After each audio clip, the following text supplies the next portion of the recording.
नमस्कार देवियों और सज्जनों, मैं हूं कुमार अजय और आज कौन बनेगा करोड़पति के मंच से नहीं बल्कि एक ज्ञानवर्धक यात्रा के मंच से आपके समक्ष उपस्थित हुआ हूं। आज हम आपको भारत के कुछ प्रमुख बायोस्फीयर रिजर्व्स के बारे में जानकारी देंगे। वे स्थान जो प्रकृति के अद्भुत खजाने हैं, जहां जीवन अपने विविध रूपों में फलता फूलता है। ये केवल जंगल या पहाड़ नहीं बल्कि हमारी पृथ्वी के वो फेफड़े हैं जो हमें स्वच्छ वायु और संतुलित पर्यावरण प्रदान करते हैं।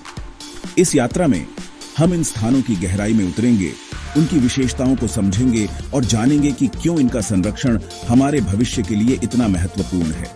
ये रिजर्व्स हमारे देश की जैव विविधता को संरक्षित करने में महत्वपूर्ण भूमिका निभाते हैं।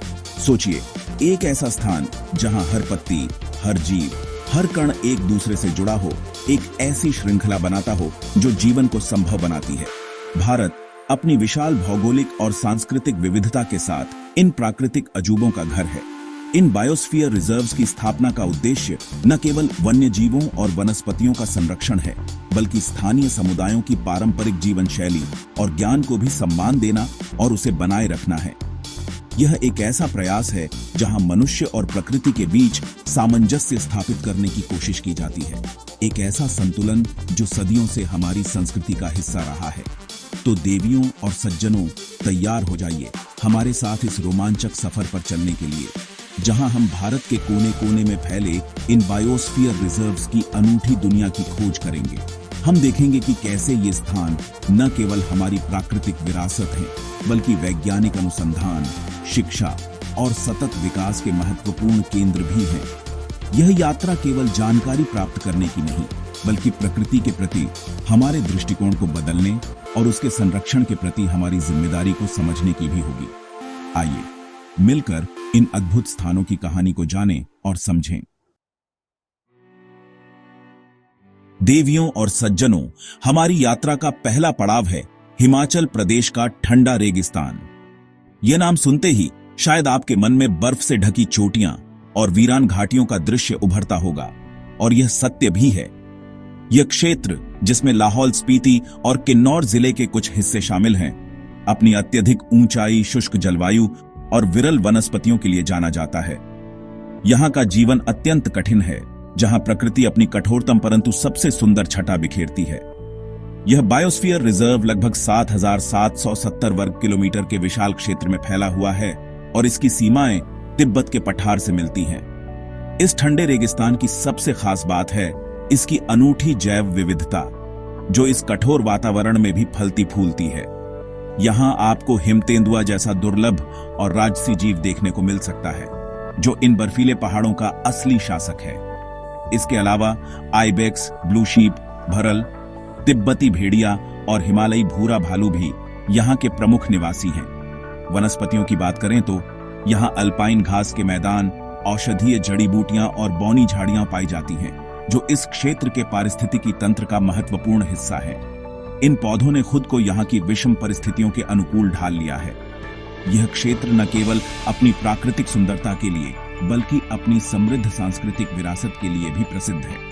यहाँ बौद्ध धर्म का गहरा प्रभाव देखने को मिलता है और कई प्राचीन मठ जैसे कि किब्बर, ताबो और धनकर मठ यहाँ स्थित हैं, जो सदियों से ज्ञान और आध्यात्मिकता के केंद्र रहे हैं। इन मठों की वास्तुकला और यहाँ के लोगों की जीवन शैली इस क्षेत्र की पहचान है। स्थानीय समुदाय, जिन्हें मुख्यतः भूटी और किन्नौरी जनजातियों के रूप में जाना जाता है, अपनी पारंपरिक जीवन शैली और प्रकृति के साथ गहरे संबंध के लिए जाने जाते हैं। उनका ज्ञान और उनकी प्रथाएं इस बायोस्फीयर रिजर्व के संरक्षण में महत्वपूर्ण भूमिका निभाती हैं।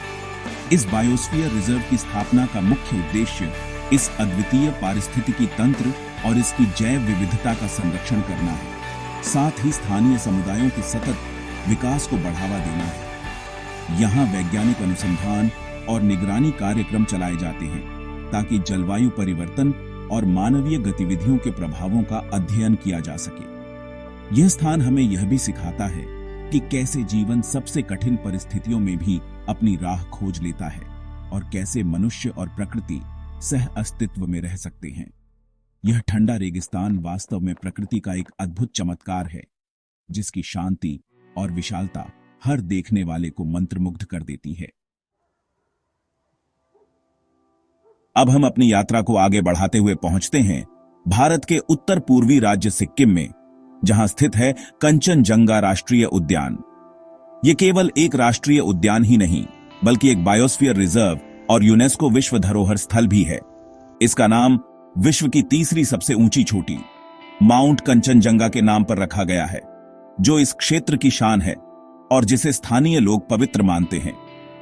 यह उद्यान लगभग 1784 वर्ग किलोमीटर क्षेत्र में फैला हुआ है और अपनी अद्भुत जैव विविधता, ऊंची ऊंची चोटियों, गहरी घाटियों, झीलों और ग्लेशियरों के लिए विश्व प्रसिद्ध है। कंचनजंगा राष्ट्रीय उद्यान में आपको समशीतोष्ण चौड़ी पत्ती वाले वनों से लेकर अल्पाइन झाड़ियों और घास के मैदानों तक विभिन्न प्रकार की वनस्पतियां देखने को मिलेंगी। ओक, मेपल, बर्च, रोडोडेंड्रॉन और जूनिपर के घने जंगल यहाँ की प्राकृतिक सुंदरता में चार चांद लगाते हैं। यहाँ अनेक प्रकार की औषधीय वनस्पतियां भी पाई जाती हैं, जिनका उपयोग पारंपरिक चिकित्सा में किया जाता है। जीव जंतुओं की बात करें तो यह उद्यान हिमतेंदुए, कस्तूरी मृग, लाल पांडा, हिमालयी ताहर और विभिन्न प्रकार के पक्षियों जैसे कि ब्लड फीजेंट और सैटर ट्रैगोपैन का घर है। यह विविधता इसे वन्य जीव प्रेमियों और शोधकर्ताओं के लिए एक स्वर्ग बनाती है। इस क्षेत्र का सांस्कृतिक महत्व भी अत्यंत गहरा है। लेप्चा समुदाय, जो सिक्किम के मूल निवासी माने जाते हैं, इस क्षेत्र को डेजोंगा या पवित्र भूमि कहते हैं और माउंट कंचनजंगा को अपना संरक्षक देवता मानते हैं। उनकी लोक कथाओं, मिथकों और पारंपरिक प्रथाओं में प्रकृति और पहाड़ों का विशेष स्थान है। इस बायोस्फीयर रिजर्व की अवधारणा में स्थानीय समुदायों की भागीदारी और उनके पारंपरिक ज्ञान का सम्मान करना एक महत्वपूर्ण पहलू है। यह सह प्रबंधन मॉडल सुनिश्चित करता है कि संरक्षण के प्रयासों के साथ साथ स्थानीय लोगों की आजीविका भी सुरक्षित रहे। कंचनजंगा बायोस्फीयर रिजर्व न केवल सिक्किम की प्राकृतिक और सांस्कृतिक विरासत का प्रतीक है, बल्कि यह जलवायु परिवर्तन के प्रभावों का अध्ययन करने और संरक्षण की नवीन रणनीतियां विकसित करने के लिए भी एक महत्वपूर्ण स्थल है। यहाँ की प्राचीन गुफाएं, झीलें और पवित्र ग्रोव्स इसे एक अद्वितीय आध्यात्मिक परिदृश्य प्रदान करते हैं। यह स्थान हमें याद दिलाता है कि प्रकृति केवल संसाधनों का स्रोत नहीं, बल्कि जीवन का आधार है और इसका संरक्षण हमारी सामूहिक जिम्मेदारी है। कंचनजंगा अपनी भव्यता और पवित्रता के साथ हमें प्रकृति के प्रति श्रद्धा और सम्मान की भावना सिखाता है। देवियों और सज्जनों, अब हम पूर्वोत्तर भारत के एक और रत्न असम के मानस बायोस्फीयर रिजर्व की ओर बढ़ते हैं। यह रिजर्व, जो भूटान की शाही मानस राष्ट्रीय उद्यान से सटा हुआ है, अपनी असाधारण जैव विविधता, विशेष रूप से लुप्तप्राय प्रजातियों के संरक्षण के लिए जाना जाता है। इसका नाम मानस नदी के नाम पर रखा गया है, जो इस उद्यान के बीच से होकर बहती है और इसकी जीवन रेखा है। यह यूनेस्को विश्व धरोहर स्थल भी है, जो इसकी वैश्विक महत्ता को रेखांकित करता है। मानस का परिदृश्य अत्यंत विविध है, जिसमें घने जंगल, घास के मैदान और नदी के किनारे के क्षेत्र शामिल हैं। मानस बायोस्फीयर रिजर्व कई दुर्लभ और संकटग्रस्त प्रजातियों का घर है, जिनमें भारतीय बाघ, भारतीय हाथी, भारतीय गैंडा, एक सींग वाला गैंडा, पिग्मी हॉग, दुनिया का सबसे छोटा जंगली सुअर, हिस्पिड खरगोश और सुनहरा लंगूर प्रमुख हैं। विशेष रूप से यह प्रोजेक्ट टाइगर और प्रोजेक्ट एलिफेंट के तहत एक महत्वपूर्ण स्थल है। यहाँ पक्षियों की भी लगभग 450 प्रजातियां पाई जाती हैं, जिनमें बंगाल फ्लोरिकन जैसी गंभीर रूप से लुप्तप्राय प्रजातियां भी शामिल हैं। यह विविधता मानस को वन्य जीव उत्साही और पक्षी प्रेमियों के लिए एक अविस्मरणीय गंतव्य बनाती है। इस क्षेत्र की प्राकृतिक सुंदरता के साथ साथ इसका सांस्कृतिक महत्व भी उल्लेखनीय है। बोडो जनजाति, जो इस क्षेत्र की प्रमुख स्थानीय समुदाय है, की अपनी समृद्ध संस्कृति और परंपराएं हैं, जो प्रकृति के साथ गहराई से जुड़ी हुई हैं। उनकी पारंपरिक बुनाई, लोकगीत और नृत्य इस क्षेत्र की सांस्कृतिक पहचान का हिस्सा है। बायोस्फीयर रिजर्व प्रबंधन स्थानीय समुदायों के साथ मिलकर काम करता है, ताकि उनके पारंपरिक अधिकारों का सम्मान किया जा सके और उन्हें संरक्षण गतिविधियों में भागीदार बनाया जा सके। यह सहयोगात्मक दृष्टिकोण मानस के सफल संरक्षण के लिए महत्वपूर्ण है। मानस ने अतीत में कई चुनौतियों का सामना किया है, जिसमें अवैध शिकार और नागरिक अशांति शामिल है, लेकिन समर्पित संरक्षण प्रयासों और स्थानीय समुदायों के सहयोग से यह धीरे धीरे अपनी पुरानी महिमा को पुनः प्राप्त कर रहा है। यहाँ इको टूरिज्म को बढ़ावा दिया जा रहा है ताकि स्थानीय लोगों को आजीविका के वैकल्पिक साधन मिल सके और वे संरक्षण के महत्व को समझ सके। मानस बायोस्फीयर रिजर्व प्रकृति के लचीलेपन और मानवीय दृढ़ संकल्प का एक उत्कृष्ट उदाहरण है, जो हमें यह सिखाता है कि यदि हम चाहें तो हम अपनी प्राकृतिक विरासत को पुनर्स्थापित कर सकते हैं। चैप्टर 4 डिब्रू सैखोवा असम नदियों और वनों का संगम। हमारी यात्रा असम में ही जारी है और अब हम आपको ले चलते हैं डिब्रू सैखोवा बायोस्फीयर रिजर्व। यह रिजर्व ब्रह्मपुत्र और लोहित नदियों के बाढ़ के मैदानों में स्थित है और अपनी अद्वितीय अर्ध सदाबहार वनों, दलदली भूमि और घास के मैदानों के लिए प्रसिद्ध है। यह क्षेत्र विभिन्न प्रकार की वनस्पतियों और जीवों का घर है, जिनमें से कई दुर्लभ और स्थानिक हैं। डिब्रू सैखोवा को विशेष रूप से जंगली घोड़ों और सफेद पंखों वाली देवहंस के लिए जाना जाता है, जो यहाँ की प्रमुख आकर्षण है। डिब्रू सैखोवा का पारिस्थितिकी तंत्र अत्यंत गतिशील है, जो नदियों की वार्षिक बाढ़ से प्रभावित होता है। यह बाढ़ मिट्टी को उपजाऊ बनाती है और विभिन्न प्रकार के आवासों का निर्माण करती है, जो यहाँ की समृद्ध जैव विविधता का आधार है। यहाँ साल, शीशम, खैर और विभिन्न प्रकार की घासों की प्रजातियां पाई जाती हैं। वन्यजीवों में बाघ, हाथी, तेंदुआ, जंगली भैंसा, हिरण की विभिन्न प्रजातियां और कई प्रकार के बंदर शामिल हैं। यह पक्षी प्रेमियों के लिए भी एक महत्वपूर्ण स्थल है, जहां 300 से अधिक प्रजातियों के पक्षी देखे जा सकते हैं, जिनमें प्रवासी पक्षी भी शामिल हैं। इस बायोस्फीयर रिजर्व का एक अनूठा पहलू यह है कि यहाँ कोई मानव बस्ती नहीं है, जो इसे वन्यजीवों के लिए एक अपेक्षाकृत अबाधित आश्रय प्रदान करता है। हालांकि इसके आसपास के क्षेत्रों में कई गांव हैं और स्थानीय समुदाय अपनी आजीविका के लिए रिजर्व पर निर्भर हैं। संरक्षण प्रयासों में इन समुदायों को शामिल करना और उन्हें स्थायी आजीविका के अवसर प्रदान करना एक महत्वपूर्ण चुनौती है। इको टूरिज्म जैसे कि रिवर सफारी और बर्ड वॉचिंग को बढ़ावा दिया जा रहा है, ताकि संरक्षण के साथ साथ स्थानीय अर्थव्यवस्था को भी लाभ मिल सके। डिब्रू सैखोवा बायोस्फीयर रिजर्व न केवल असम की प्राकृतिक संपदा का एक महत्वपूर्ण हिस्सा है, बल्कि यह जलीय पारिस्थितिकी तंत्र और नदी प्रणालियों के अध्ययन के लिए भी एक महत्वपूर्ण प्रयोगशाला है। यहाँ की जैव विविधता और पारिस्थितिक प्रक्रियाएं वैज्ञानिकों को यह समझने में मदद करती हैं कि कैसे विभिन्न प्रजातियां बाढ़ के मैदानों के गतिशील वातावरण में जीवित रहती हैं। यह स्थान हमें नदियों के महत्व और उनके द्वारा बनाए गए जीवन के जटिल जाल की याद दिलाता है। डिब्रू सैखोवा की यात्रा प्रकृति की शक्ति और सुंदरता का एक अद्भुत अनुभव है। चैप्टर 5 देहांग देबांग अरुणाचल प्रदेश। पूर्वी हिमालय का रहस्यमयी सौंदर्य। देवियों और सज्जनों, अब हम भारत के सुदूर उत्तर पूर्व में अरुणाचल प्रदेश के देहांग देबांग बायोस्फीयर रिजर्व की ओर प्रस्थान करते हैं। यह रिजर्व पूर्वी हिमालय के वैश्विक जैव विविधता हॉटस्पॉट का एक महत्वपूर्ण हिस्सा है और अपनी अत्यंत ऊबड़-खाबड़ स्थलाकृति, घने अछूते जंगलों और समृद्ध आदिवासी संस्कृति के लिए जाना जाता है। इसका नाम सियांग और दिबांग नदियों के नाम पर रखा गया है, जो इस क्षेत्र से होकर बहती है। यह भारत के सबसे बड़े बायोस्फीयर रिजर्व में से एक है, जिसका क्षेत्रफल लगभग 5112 वर्ग किलोमीटर है। देहांग देबांग की विशेषता इसकी ऊंचाई में भारी भिन्नता है, जो मैदानी इलाकों से लेकर बर्फ से ढकी चोटियों तक फैली हुई है। इस कारण यहाँ विभिन्न प्रकार के वन पाए जाते हैं, जिनमें उष्णकटिबंधीय सदाबहार वन, उपोष्ण कटिबंधीय चौड़ी पत्ती वाले वन, समशीतोष्ण शंकुधारी वन और अल्पाइन घास के मैदान शामिल हैं।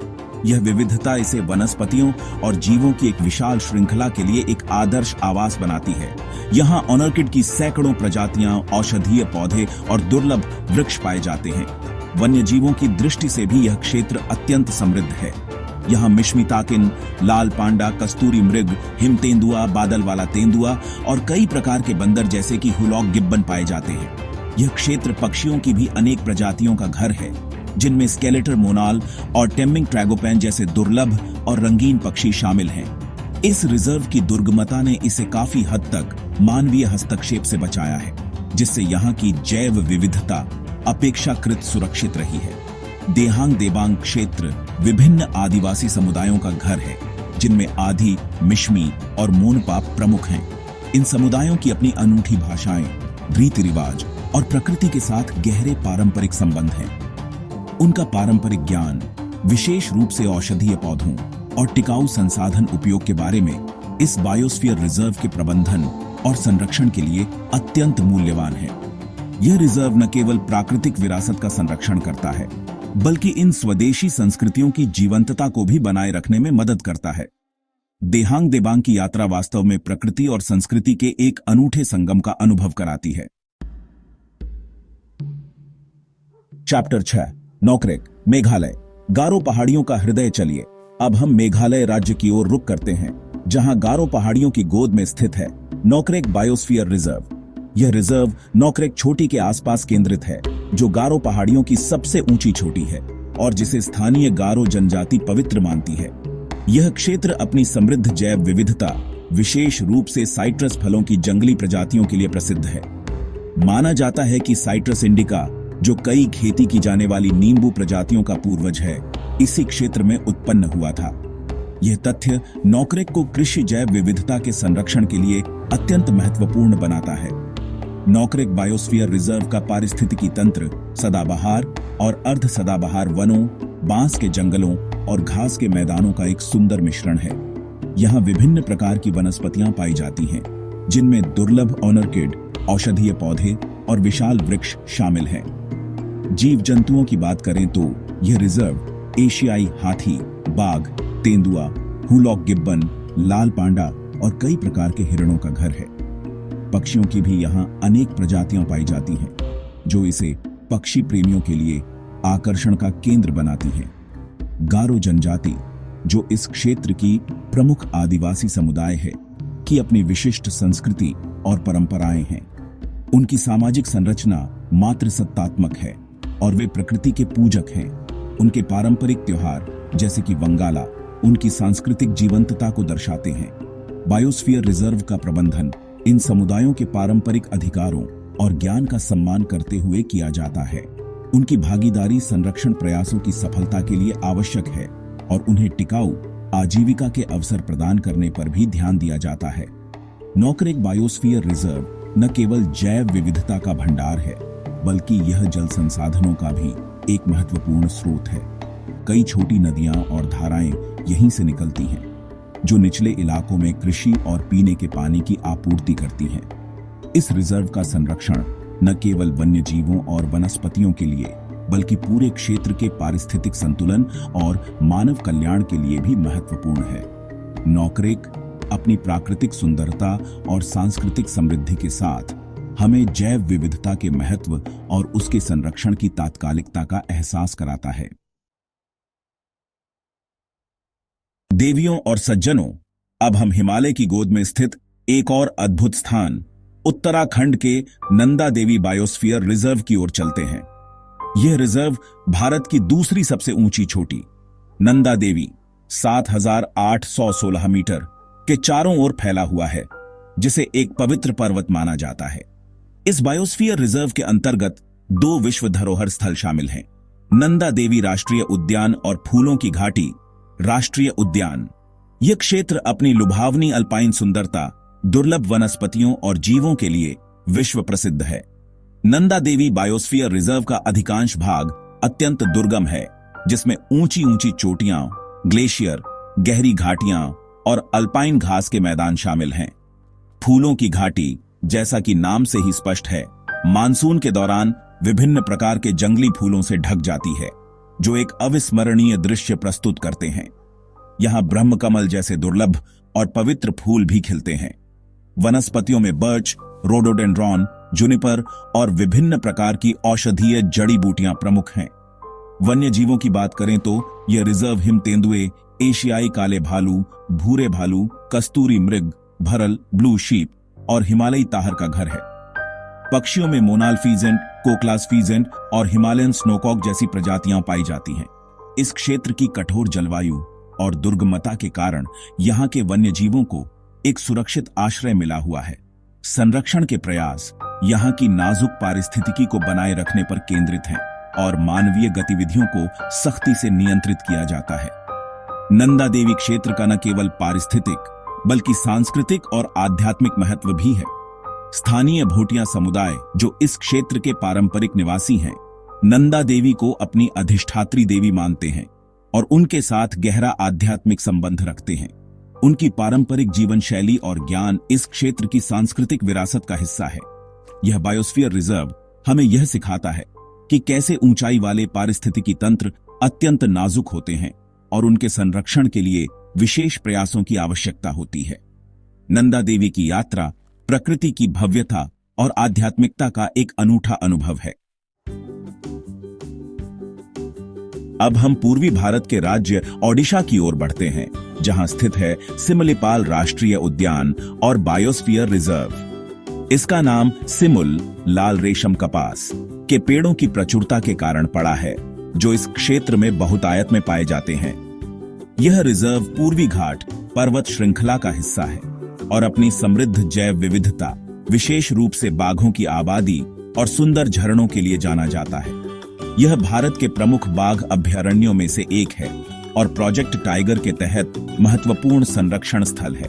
सिमलीपाल का परिदृश्य घने साल वनों, घास के मैदानों और नदी घाटियों का एक मनमोहक मिश्रण है। यहाँ विभिन्न प्रकार की वनस्पतियां पाई जाती हैं, जिनमें 1000 से अधिक फूलों के पौधों की प्रजातियां और ओनरकिड की लगभग 100 प्रजातियां शामिल हैं। यह क्षेत्र अपनी औषधीय वनस्पतियों के लिए भी प्रसिद्ध है।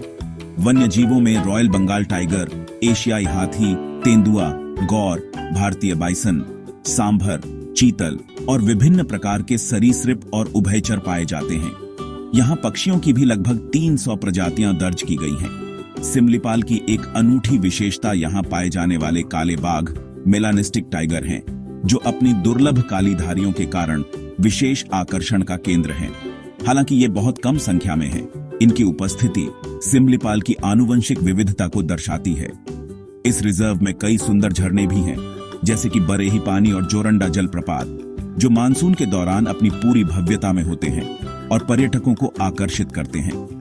ये झरने न केवल प्राकृतिक सुंदरता बढ़ाते हैं, बल्कि स्थानीय पारिस्थितिकी तंत्र के लिए भी महत्वपूर्ण है।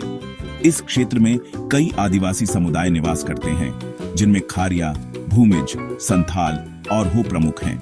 उनकी पारंपरिक जीवन शैली और संस्कृति प्रकृति के साथ गहराई से जुड़ी हुई है। बायोस्फीयर रिजर्व का प्रबंधन इन समुदायों के अधिकारों और उनकी भागीदारी को सुनिश्चित करने का प्रयास करता है। संरक्षण के साथ साथ उनके सामाजिक आर्थिक विकास के लिए भी योजनाएं चलाई जाती हैं। सिमलीपाल बायोस्फीयर रिजर्व प्रकृति के संरक्षण और आदिवासी संस्कृति के सम्मान का एक महत्वपूर्ण उदाहरण प्रस्तुत करता है, जो हमें सतत विकास के मार्ग पर चलने की प्रेरणा देता है। देवियों और सज्जनों, हमारी यात्रा अब मध्य भारत की ओर बढ़ती है, जहां मध्य प्रदेश और छत्तीसगढ़ राज्यों की सीमा पर स्थित है अचनकमार अमरकंटक बायोस्फीयर रिजर्व। यह रिजर्व अपनी अद्वितीय भौगोलिक स्थिति, समृद्ध जैव विविधता और सांस्कृतिक महत्व के लिए जाना जाता है। अमरकंटक, जो इस रिजर्व का एक महत्वपूर्ण हिस्सा है, भारत की 3 प्रमुख नदियों नर्मदा, सोन और जोहिला का उद्गम स्थल है, जो इसे एक पवित्र स्थान बनाता है। यह क्षेत्र मैकाल पर्वत श्रृंखला का हिस्सा है और अपनी प्राकृतिक सुंदरता के लिए प्रसिद्ध है। अचनकमार अमरकंटक बायोस्फीयर रिजर्व में विभिन्न प्रकार के वन पाए जाते हैं, जिनमें नम पर्णपाती वन, शुष्क पर्णपाती वन और बांस के जंगल शामिल हैं। साल और सागौन यहाँ के प्रमुख वृक्ष हैं। यह क्षेत्र वनस्पतियों की लगभग 1500 प्रजातियों का घर है, जिनमें कई औषधीय पौधे भी शामिल हैं। वन्य जीवों में बाघ, तेंदुआ, भारतीय बाइसन, गौर, सांभर, चीतल, भालू और विभिन्न प्रकार के बंदर पाए जाते हैं। यहाँ पक्षियों की भी अनेक प्रजातियां हैं, जो इसे प्रकृति प्रेमियों के लिए एक आकर्षक गंतव्य बनाती है। अमरकंटक का धार्मिक और सांस्कृतिक महत्व अत्यंत गहरा है। यह हिंदुओं के लिए एक प्रमुख तीर्थ स्थल है, जहां नर्मदा नदी के उद्गम पर कई मंदिर और आश्रम स्थित हैं। कहा जाता है कि महान संत कबीर ने भी यहाँ कुछ समय बिताया था। इस क्षेत्र में गोंड और बैगा जैसी आदिवासी जनजातियां भी निवास करती हैं, जिनकी अपनी समृद्ध संस्कृति और परंपराएं हैं। उनका पारंपरिक ज्ञान, विशेष रूप से वनों और औषधीय पौधों के बारे में, इस बायोस्फीयर रिजर्व के संरक्षण के लिए महत्वपूर्ण है। अचानकमार अमरकंटक बायोस्फीयर रिजर्व का उद्देश्य इस क्षेत्र की प्राकृतिक और सांस्कृतिक विरासत का संरक्षण करना है, साथ ही स्थानीय समुदायों के सतत विकास को बढ़ावा देना है। यहाँ वैज्ञानिक अनुसंधान, पारिस्थितिक निगरानी और संरक्षण शिक्षा कार्यक्रम चलाए जाते हैं। यह रिजर्व हमें यह समझने में मदद करता है कि कैसे प्राकृतिक संसाधन जैसे कि नदियां और वन हमारे जीवन और संस्कृति के लिए कितने महत्वपूर्ण हैं और उनके संरक्षण के लिए हमें मिलकर प्रयास करने की आवश्यकता है। यह स्थान प्रकृति, आध्यात्मिकता और संस्कृति का एक अद्भुत संगम है। अब हम दक्षिण भारत की ओर प्रस्थान करते हैं, जहां कर्नाटक, केरल और तमिलनाडु राज्यों में फैला हुआ है नीलगिरी बायोस्फीयर रिजर्व। यह भारत का पहला बायोस्फीयर रिजर्व था जिसे 1986 में स्थापित किया गया था और यह पश्चिमी घाट के वैश्विक जैव विविधता हॉटस्पॉट का एक महत्वपूर्ण हिस्सा है। इसका नाम नीलगिरी या नीले पहाड़ों के नाम पर रखा गया है, जो यहां खिलने वाले नीले कुरिंजी फूलों के कारण पड़ा है, जो हर 12 साल में एक बार खिलते हैं और पूरे पहाड़ को नीला कर देते हैं। नीलगिरी बायोस्फीयर रिजर्व अपनी असाधारण जैव विविधता और विभिन्न प्रकार के पारिस्थितिकी तंत्रों के लिए जाना जाता है, जिनमें उष्णकटिबंधीय वर्षावन, मोंटेन शोला वन, घास के मैदान और शुष्क झाड़ीदार वन शामिल हैं। यहाँ वनस्पतियों की 3300 से अधिक प्रजातियां पाई जाती हैं, जिनमें से कई स्थानिक हैं और केवल इसी क्षेत्र में पाई जाती हैं। औषधीय पौधों की भी यहाँ भरमार है। वन्यजीवों में यह रिजर्व एशियाई हाथी और बाघ की सबसे बड़ी आबादी में से एक का घर है। इसके अलावा नीलगिरी ताहर, शेर पूंछ वाला मकाक, गौर, सांभर और कई प्रकार के हिरण और बंदर यहाँ पाए जाते हैं। इस क्षेत्र में कई आदिवासी समुदाय निवास करते हैं, जैसे कि टोड़ा, कोटा, ईरुला, कुरुम्बा और पनिया। इन समुदायों की अपनी अनूठी संस्कृतियां, भाषाएं और पारंपरिक ज्ञान प्रणालियां हैं, जो प्रकृति के साथ उनके गहरे संबंध को दर्शाती है। टोड़ा जनजाति विशेष रूप से अपने पारंपरिक भैंस पालन और अद्वितीय अर्ध बैरल आकार की झोपड़ियों के लिए जानी जाती है। बायोस्फीयर रिजर्व का प्रबंधन इन समुदायों के अधिकारों का सम्मान करने और उन्हें संरक्षण गतिविधियों में भागीदार बनाने पर जोर देता है। नीलगिरी बायोस्फीयर रिजर्व न केवल जैव विविधता संरक्षण का एक उत्कृष्ट उदाहरण है, बल्कि यह वैज्ञानिक अनुसंधान, शिक्षा और इको टूरिज्म का भी एक महत्वपूर्ण केंद्र है। यहाँ कई प्रसिद्ध राष्ट्रीय उद्यान और वन्यजीव अभयारण्य स्थित हैं, जैसे कि मुदुमलाई, बांदीपुर, नागरहोल और साइलेंट वैली। ये रिजर्व हमें यह सिखाता है कि कैसे विभिन्न पारिस्थितिकी तंत्र एक साथ मिलकर एक समृद्ध और जीवंत परिदृश्य का निर्माण करते हैं और कैसे मानवीय गतिविधियां इस नाजुक संतुलन को प्रभावित कर सकती हैं। नीलगिरी की यात्रा प्रकृति की अद्भुत रचना और उसके संरक्षण की तात्कालिकता का एक सशक्त संदेश देती है। हमारी दक्षिण भारतीय यात्रा जारी है और अब हम आंध्र प्रदेश की शेषाचलम पहाड़ियों की ओर बढ़ते हैं, जिन्हें 2010 में बायोस्फीयर रिजर्व घोषित किया गया था। यह क्षेत्र पूर्वी घाट का हिस्सा है और अपनी समृद्ध जैव विविधता, विशेष रूप से लाल चंदन के पेड़ों के लिए विश्व प्रसिद्ध है, जो केवल इसी क्षेत्र में पाए जाते हैं और जिनका अत्यधिक औषधीय और आर्थिक महत्व है। शेषाचलम पहाड़ियां प्रसिद्ध तिरुमाला वेंकटेश्वर मंदिर का भी घर है, जो इसे एक महत्वपूर्ण तीर्थ स्थल बनाता है। शेषाचलम बायोस्फीयर रिजर्व का परिदृश्य शुष्क पर्णपाती वनों, नम पर्णपाती वनों और झाड़ीदार वनों का मिश्रण है। यहाँ वनस्पतियों की लगभग 1800 प्रजातियां पाई जाती हैं, जिनमें कई स्थानिक और दुर्लभ पौधे शामिल हैं। लाल चंदन के अलावा यहाँ कई अन्य औषधीय पौधे भी पाए जाते हैं। वन्यजीवों में पतला लोरिस, भारतीय विशाल गिलहरी, तेंदुआ, जंगली कुत्ता, सांभर, चीतल और कई प्रकार के सरीसृप और पक्षी शामिल हैं। यह क्षेत्र पक्षियों की लगभग 168 प्रजातियों का घर है। इस बायोस्फीयर रिजर्व का एक अनूठा पहलू इसका धार्मिक और सांस्कृतिक महत्व है। तिरुमाला मंदिर, जो भगवान वेंकटेश्वर को समर्पित है, हर साल लाखों तीर्थ यात्रियों को आकर्षित करता है। पहाड़ियों को पवित्र माना जाता है और पारंपरिक रूप से वनों का संरक्षण धार्मिक मान्यताओं से जुड़ा रहा है। हालांकि बढ़ती मानवीय गतिविधियों और लाल चंदन की अवैध तस्करी के कारण इस क्षेत्र पर दबाव बढ़ा है। बायोस्फीयर रिजर्व की स्थापना का उद्देश्य इस अद्वितीय पारिस्थितिकी तंत्र और इसकी जैव विविधता का संरक्षण करना है, साथ ही सतत विकास को बढ़ावा देना है। शेषाचलम बायोस्फीयर रिजर्व के प्रबंधन में स्थानीय समुदायों की भागीदारी, वैज्ञानिक अनुसंधान और प्रभावी निगरानी महत्वपूर्ण है। लाल चंदन के संरक्षण के लिए विशेष प्रयास किए जा रहे हैं और अवैध गतिविधियों को रोकने के लिए कड़े कदम उठाए जा रहे हैं। यह रिजर्व हमें यह दिखाता है कि कैसे प्राकृतिक संपदा और सांस्कृतिक विरासत एक दूसरे से जुड़े हो सकते हैं और कैसे उनके संरक्षण के लिए एक एकीकृत दृष्टिकोण की आवश्यकता होती है। शेषाचलम की पहाड़ियां न केवल अपनी प्राकृतिक सुंदरता और धार्मिक महत्व के लिए, बल्कि अपनी अद्वितीय जैव विविधता के लिए भी एक अमूल्य धरोहर हैं।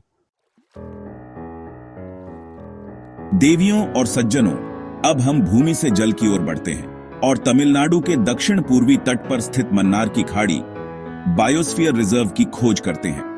यह दक्षिण और दक्षिण पूर्व एशिया का पहला समुद्री बायोस्फीयर रिजर्व है जो अपनी समृद्ध समुद्री जैव विविधता, विशेष रूप से प्रवाल भित्तियों, समुद्री घास के मैदानों और मैंग्रोव वनों के लिए जाना जाता है। यह रिजर्व लगभग 10,500 वर्ग किलोमीटर के विशाल क्षेत्र में फैला हुआ है, जिसमें 21 द्वीप और आसपास के तटीय क्षेत्र शामिल हैं। मन्नार की खाड़ी में 3,600 से अधिक प्रजातियों के पौधे और जानवर पाए जाते हैं, जो इसे दुनिया के सबसे धनी तटीय क्षेत्रों में से एक बनाते हैं। यहाँ विभिन्न प्रकार के प्रवाल, मोलस्क, क्रस्टेशियन, मछली, समुद्री कछुए, डॉल्फिन और लुप्तप्राय डुगोंग पाए जाते हैं। समुद्री घास के मैदान डुगोंग और समुद्री कछुओं के लिए महत्वपूर्ण भोजन स्रोत हैं, जबकि प्रवाल भित्तियां मछलियों और अन्य समुद्री जीवों के लिए नर्सरी का काम करती हैं। मैंग्रोव वन तटरेखा को कटाव से बचाते हैं और कई प्रजातियों के लिए आवास प्रदान करते हैं। इस बायोस्फीयर रिजर्व का न केवल पारिस्थितिक बल्कि आर्थिक महत्व भी है। यहाँ के लगभग 70 गांवों में रहने वाले मछुआरे अपनी आजीविका के लिए समुद्री संसाधनों पर निर्भर हैं। बायोस्फीयर रिजर्व का प्रबंधन इन समुदायों के साथ मिलकर काम करता है ताकि टिकाऊ मछली पकड़ने की प्रथाओं को बढ़ावा दिया जा सके और उनके पारंपरिक अधिकारों का सम्मान किया जा सके। संरक्षण के प्रयासों में प्रवाल भित्तियों की बहाली, समुद्री घास के मैदानों का संरक्षण और प्रदूषण नियंत्रण शामिल है। मन्नार की खाड़ी बायोस्फीयर रिजर्व जलवायु परिवर्तन के प्रभावों, जैसे कि समुद्र के स्तर में वृद्धि और प्रवाल विरंजन के प्रति अत्यंत संवेदनशील है। इसलिए यहाँ वैज्ञानिक अनुसंधान और निगरानी कार्यक्रम चलाए जाते हैं ताकि इन परिवर्तनों का अध्ययन किया जा सके और अनुकूलन रणनीतियां विकसित की जा सकें। यह रिजर्व हमें समुद्री पारिस्थितिकी तंत्रों के महत्व और उनके संरक्षण की तात्कालिकता का एहसास कराता है। मन्नार की खाड़ी की यात्रा समुद्र के नीचे छिपे अद्भुत जीवन और उसकी नाजुक सुंदरता का एक अविस्मरणीय अनुभव है। हमारी यात्रा एक बार फिर पश्चिमी घाट की ओर मुड़ती है, इस बार इसके दक्षिणी छोर पर स्थित अगस्त्यमाला बायोस्फीयर रिजर्व की ओर। यह रिजर्व केरल और तमिलनाडु राज्यों में फैला हुआ है और इसका नाम अगस्त्य ऋषि के नाम पर रखा गया है, जिन्हें पारंपरिक चिकित्सा और तमिल भाषा का जनक माना जाता है। अगस्त्यमाला चोटी, जो 1868 मीटर ऊंची है, इस क्षेत्र की सबसे ऊंची चोटी है और इसे एक पवित्र पर्वत माना जाता है। यह रिजर्व अपनी असाधारण जैव विविधता, उच्च स्थानिकता और औषधीय पौधों की प्रचुरता के लिए जाना जाता है। अगस्त्यमाला बायोस्फीयर रिजर्व में विभिन्न प्रकार के वन पाए जाते हैं, जिनमें उष्णकटिबंधीय आर्द्र सदाबहार वन, अर्ध सदाबहार वन, नम पर्णपाती वन और मोन्टेन शोला वन घास के मैदान परिसर शामिल हैं। यहाँ वनस्पतियों की 2000 से अधिक प्रजातियां पाई जाती हैं, जिनमें से लगभग 400 स्थानिक हैं। यह क्षेत्र ऑर्किड, फर्न और औषधीय पौधों का खजाना है। आरोग्य पचा, एक प्रसिद्ध औषधीय पौधा जो प्रतिरक्षा प्रणाली को बढ़ाता है, इसी क्षेत्र में पाया जाता है और कानी जनजाति द्वारा पारंपरिक रूप से उपयोग किया जाता है। वन्य जीवों की बात करें तो यह रिजर्व एशियाई हाथी, बाघ, तेंदुआ, नीलगिरी ताहर, शेर पूंछ वाला मकाक, मालाबार सिवेट और कई प्रकार के उभयचर और सरीसृप का घर है। यहाँ पक्षियों की भी लगभग 230 प्रजातियां पाई जाती हैं। इस क्षेत्र की उच्च स्थानिकता इसे संरक्षण की दृष्टि से अत्यंत महत्वपूर्ण बनाती है। कई प्रजातियां ऐसी हैं जो केवल इसी बायोस्फीयर रिजर्व में या पश्चिमी घाट के दक्षिणी भाग में पाई जाती हैं। कानी जनजाति, जो इस क्षेत्र की पारंपरिक निवासी है, का प्रकृति के साथ गहरा संबंध है और वे औषधीय पौधों के अपने पारंपरिक ज्ञान के लिए जाने जाते हैं। बायोस्फीयर रिजर्व का प्रबंधन उनके अधिकारों का सम्मान करने और उन्हें संरक्षण और लाभ साझाकरण में भागीदार बनाने पर केंद्रित है। अगस्त्यमाला बायोस्फीयर रिजर्व न केवल जैव विविधता का एक हॉटस्पॉट है, बल्कि यह पारंपरिक ज्ञान और आधुनिक विज्ञान के बीच तालमेल का भी एक उदाहरण है। यह स्थान हमें प्रकृति के रहस्यों और उसके द्वारा प्रदान की जाने वाली अनमोल देन की याद दिलाता है। देवियों और सज्जनों, अब हम भारत के पश्चिमी छोर गुजरात राज्य के कच्छ बायोस्फीयर रिजर्व की ओर बढ़ते हैं। यह भारत का सबसे बड़ा बायोस्फीयर रिजर्व है, जो लगभग 12,454 वर्ग किलोमीटर क्षेत्र में फैला हुआ है और इसमें कच्छ का रण और बन्नी घास के मैदान शामिल हैं। यह क्षेत्र अपनी अद्वितीय भू आकृति, शुष्क और अर्धशुष्क जलवायु, लवणीय दलदली भूमि और विशिष्ट जैव विविधता के लिए जाना जाता है। कच्छ का रण दुनिया के सबसे बड़े मौसमी लवणीय दलदलों में से एक है। मानसून के दौरान यह पानी से भर जाता है और सर्दियों में सूखकर एक विशाल सफेद रेगिस्तान में बदल जाता है। यह अनूठा पारिस्थितिकी तंत्र कई दुर्लभ और लुप्तप्राय प्रजातियों का घर है, जिनमें भारतीय जंगली गधा प्रमुख है, जो केवल इसी क्षेत्र में पाया जाता है। इसके अलावा यहाँ चिंकारा, नीलगाय, भेड़िया, रेगिस्तानी लोमड़ी और विभिन्न प्रकार के सरीसृप पाए जाते हैं। यह क्षेत्र पक्षी प्रेमियों के लिए भी एक स्वर्ग है, विशेष रूप से सर्दियों के मौसम में जब हजारों प्रवासी पक्षी यहाँ आते हैं। ग्रेटर फ्लेमिंगो यहाँ बड़ी संख्या में प्रजनन करते हैं और फ्लेमिंगो सिटी का निर्माण करते हैं, जो एक अद्भुत दृश्य होता है। इसके अलावा पेलिकन, क्रेन, स्टॉग और विभिन्न प्रकार के शिकारी पक्षी भी यहाँ देखे जा सकते हैं। बन्नी घास के मैदान, जो एशिया के सबसे बड़े घास के मैदानों में से एक माने जाते हैं, भी इस रिजर्व का महत्वपूर्ण हिस्सा हैं और कई प्रजातियों के लिए आवास प्रदान करते हैं। कच्छ क्षेत्र अपनी समृद्ध हस्तशिल्प और जीवंत संस्कृति के लिए भी प्रसिद्ध है। यहाँ के रबारी, जाट और मुतवा जैसे समुदाय अपनी पारंपरिक कढ़ाई, मिट्टी के काम और संगीत के लिए जाने जाते हैं। बायोस्फीयर रिजर्व का प्रबंधन इन समुदायों की पारंपरिक जीवन शैली और ज्ञान का सम्मान करते हुए किया जाता है। संरक्षण के प्रयासों में लवणीय दलदलों और घास के मैदानों का संरक्षण, जंगली गद्धों की आबादी की निगरानी और टिकाऊ पर्यटन को बढ़ावा देना शामिल है। कच्छ बायोस्फीयर रिजर्व प्रकृति की अनुकूलन क्षमता और सांस्कृतिक विविधता का एक अद्भुत उदाहरण है। और अब देवियों और सज्जनों, हमारी इस ज्ञानवर्धक यात्रा का अंतिम पड़ाव है मध्य प्रदेश का पचमढ़ी बायोस्फीयर रिजर्व। यह रिजर्व सतपुड़ा पर्वत श्रृंखला के हृदय में स्थित है और अपनी नैसर्गिक सुंदरता, घने जंगलों, गहरे खड्डों, झरनों और प्राचीन गुफा चित्रों के लिए प्रसिद्ध है। इसे सतपुड़ा की रानी भी कहा जाता है। यह क्षेत्र अपनी समृद्ध जैव विविधता और भूवैज्ञानिक संरचनाओं के लिए महत्वपूर्ण है। पचमढ़ी बायोस्फीयर रिजर्व में विभिन्न प्रकार के वन पाए जाते हैं, जिनमें साल और सागौन के प्रमुख वन शामिल हैं। यहाँ वनस्पतियों की अनेक प्रजातियां हैं, जिनमें कई औषधीय पौधे भी शामिल हैं। यह क्षेत्र पश्चिमी घाट और पूर्वी हिमालय के बीच एक महत्वपूर्ण कड़ी के रूप में कार्य करता है, जिससे यहाँ दोनों क्षेत्रों की कुछ वनस्पतियां और जीव पाए जाते हैं। वन्य जीवों में बाघ, तेंदुआ, भारतीय बाइसन, विशाल गिलहरी, सांभर, चीतल और लंगूर प्रमुख हैं। यहाँ पक्षियों की भी विविध प्रजातियां पाई जाती हैं। इस क्षेत्र का पुरातात्विक और सांस्कृतिक महत्व भी अत्यंत गहरा है। पचमढ़ी की गुफाओं में हजारों साल पुराने शैल चित्र पाए जाते हैं, जो प्रागैतिहासिक मानव जीवन और कला की झलक दिखाते हैं। पांडव गुफाएं, जिनके बारे में कहा जाता है कि महाभारत काल में पांडवों ने यहाँ कुछ समय बिताया था, भी एक प्रमुख आकर्षण है। यह क्षेत्र गोंड और कोरकू जैसी आदिवासी जनजातियों का भी घर है, जिनकी अपनी विशिष्ट संस्कृति और परंपराएं हैं। पचमढ़ी बायोस्फीयर रिजर्व का उद्देश्य इस क्षेत्र की प्राकृतिक, सांस्कृतिक और पुरातात्विक विरासत का संरक्षण करना है, साथ ही स्थानीय समुदायों के सतत विकास को बढ़ावा देना है। यहाँ इको टूरिज्म को जिम्मेदारी से बढ़ावा दिया जा रहा है, ताकि पर्यटक इस स्थान की सुंदरता का आनंद ले सकें और संरक्षण के महत्व को समझ सकें। यह रिजर्व हमें यह सिखाता है कि कैसे प्रकृति, इतिहास और संस्कृति एक साथ मिलकर एक अद्वितीय और मूल्यवान धरोहर का निर्माण करते हैं, जिसकी सुरक्षा हमारी सामूहिक जिम्मेदारी है। पचमढ़ी की यात्रा वास्तव में प्रकृति और इतिहास का एक अद्भुत संगम है। दोस्तों, ये थे भारत के कुछ प्रमुख बायोस्फीयर रिजर्व्स। हमें उम्मीद है कि आपको यह जानकारी पसंद आई होगी और इन अद्भुत स्थानों के बारे में जानकर आपके मन में इनके प्रति सम्मान और जिज्ञासा और भी बढ़ी होगी। हमने देखा कि कैसे ठंडा रेगिस्तान अपनी मौन सुंदरता बिखेरता है, कैसे कंचनजंगा देवभूमि का प्रहरी है और कैसे मानस वन्य जीवों का स्वर्ग है। डिब्रू सैखोवा से लेकर देहांग देबांग, नौकरेक से नंदा देवी और सिमलिपाल से अचनकमार अमरकंटक तक हर रिजर्व की अपनी एक अनूठी कहानी है, अपनी एक अलग पहचान है।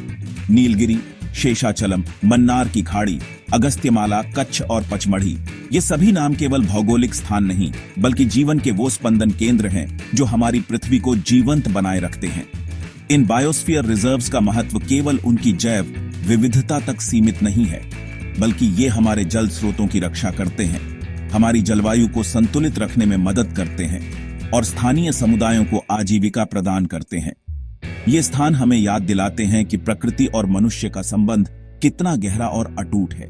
इनका संरक्षण न केवल हमारी नैतिक जिम्मेदारी है बल्कि हमारे अपने अस्तित्व के लिए भी आवश्यक है। तो आइए हम सब मिलकर यह संकल्प लें कि हम इन प्राकृतिक धरोहरों की रक्षा करेंगे।